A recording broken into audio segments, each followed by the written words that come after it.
Rising from the desert sands of ancient Mesopotamia, the Ziggurat at Ur stood as one of the most impressive architectural feats of its time. Today, its remains can still be found at Tal al-Mukhayr, which is in modern-day Iraq, and is located roughly 42 kilometers south of Babylon. While some artistic reconstructions depict it as a freestanding monument and consider it similar to the pyramids of Egypt, but the truth is more complex.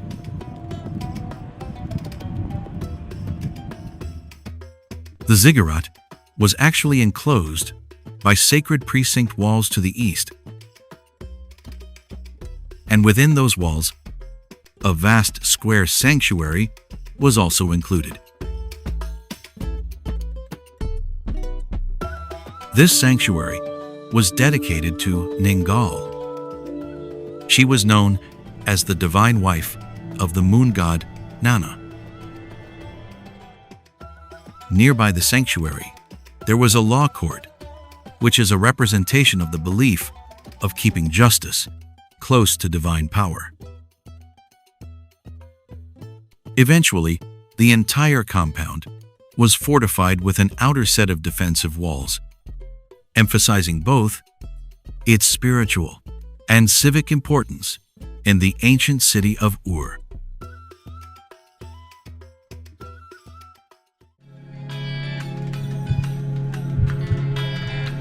The Ziggurat at Ur was a huge structure.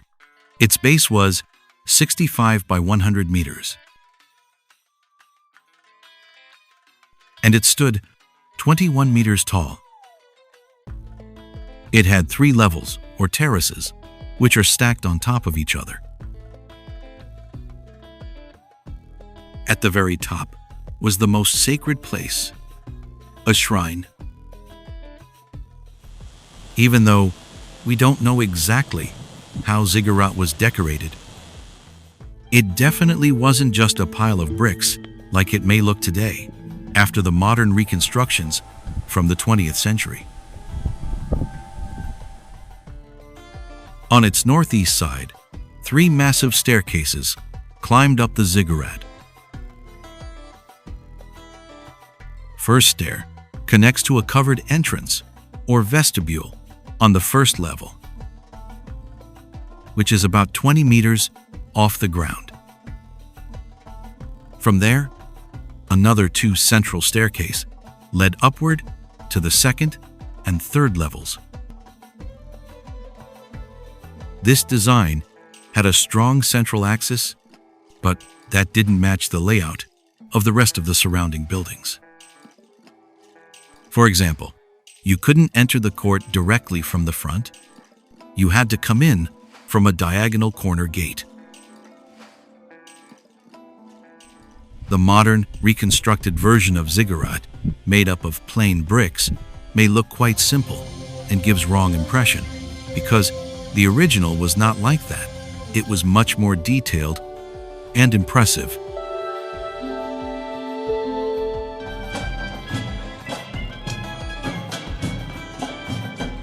The original sides of the ziggurat weren't just bare bricks. They were smoothed with plaster and painted in bold colors to tell a deeper story, which strongly connects to ancient Mesopotamian beliefs about the universe.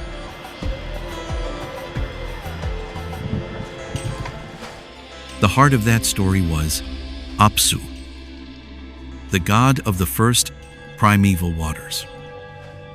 According to the myths, he was the one who gave rise to heaven and earth. But Apsu was defeated by another god, Ea,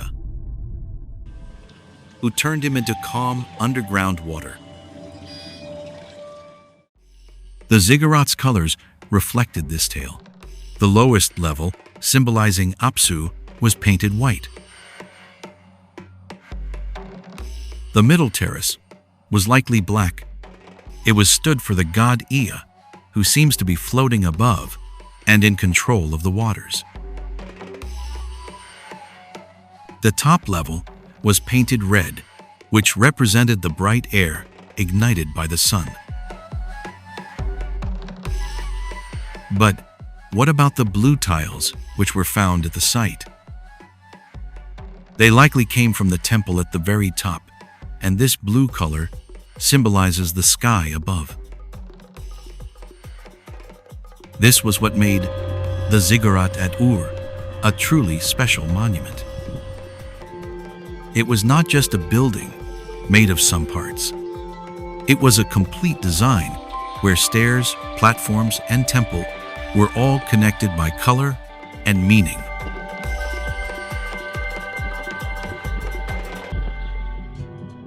Unlike earlier ziggurats, like the one at Uruk, this was not just a model of the land. It was a bold and creative idea, brought to life through architecture.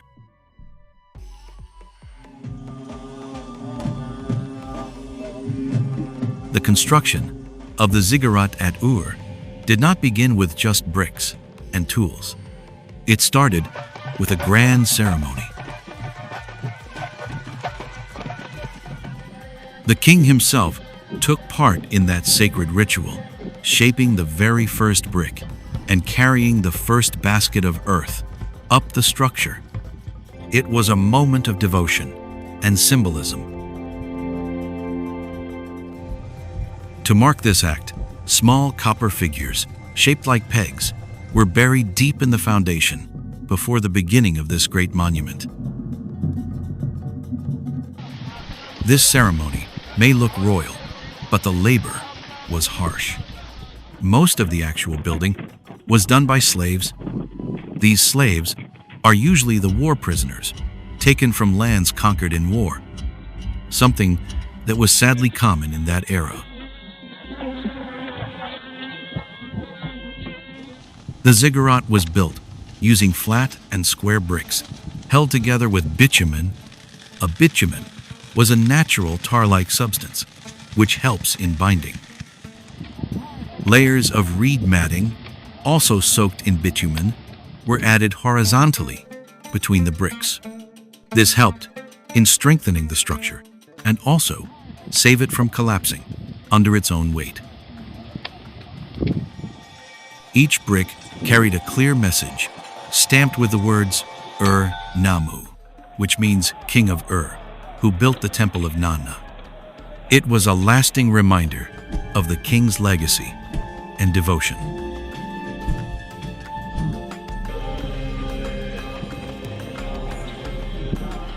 The ziggurat at Ur was more than just a temple. It was the setting which was used for a sacred ceremony, happening every year. This ceremony symbolizes a divine marriage. A water channel connected the ziggurat to a smaller temple, which was 6 kilometers away. This temple was dedicated to the mother goddess Ninhursag. Ninhursag was often represented by a cow, while Nana, who was the moon god of Ur, was seen as a bull. Every year, there is a grand ceremony taking place here in Ziggurat. The statue, or the priestess, representing the goddess Ninhursag, was brought to Ur in this grand procession. She would be taken up the ziggurat to the shrine at the top, where she and Nana were symbolically united in a sacred marriage. Outside, the people of the city offered sacrifices and chanted prayers in honor of this mystical event. This idea of the sacred marriage was inspired from the Greek tradition, which was well known as hieros gamos. So it seems this sacred marriage idea was not unique to Ur. Similar ceremony also appeared in ancient Hindu traditions. This shows the importance of this ritual. It was so deeply rooted across cultures. Ninhursag herself represented a much older goddess in their culture. Her stories and myths were carefully preserved and woven into the evolving myths of Mesopotamia.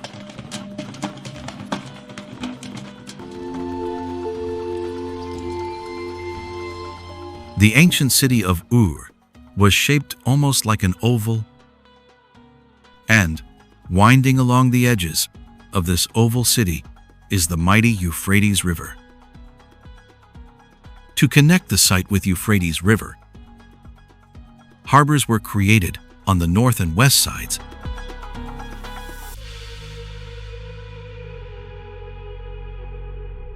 while the grand temple complex stood between them, anchoring the spiritual heart of the city. City of Ur was protected and proudly displayed by its towering walls. This was common with other Mesopotamian cities as well.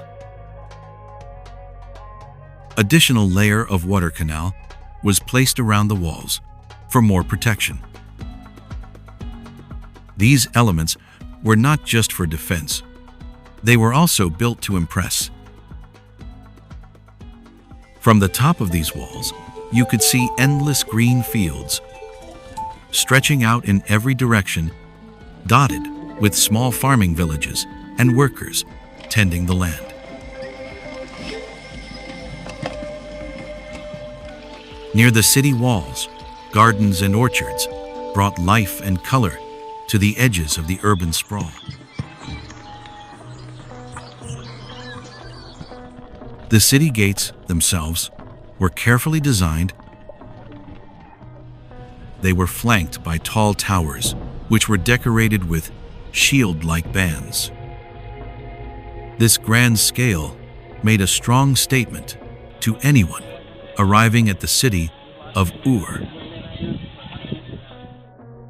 But if you look inside the city, it tells you a different story. It was a tightly packed maze of buildings, built without much planning.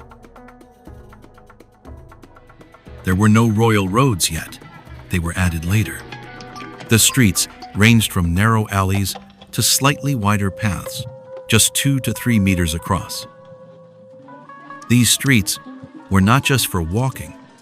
They were often used to dump garbage.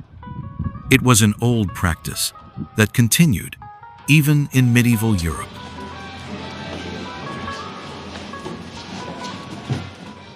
The winding streets became dark because the houses had very few windows. They were like twisting channels, lined only by doors and small stands where people sold food or goods.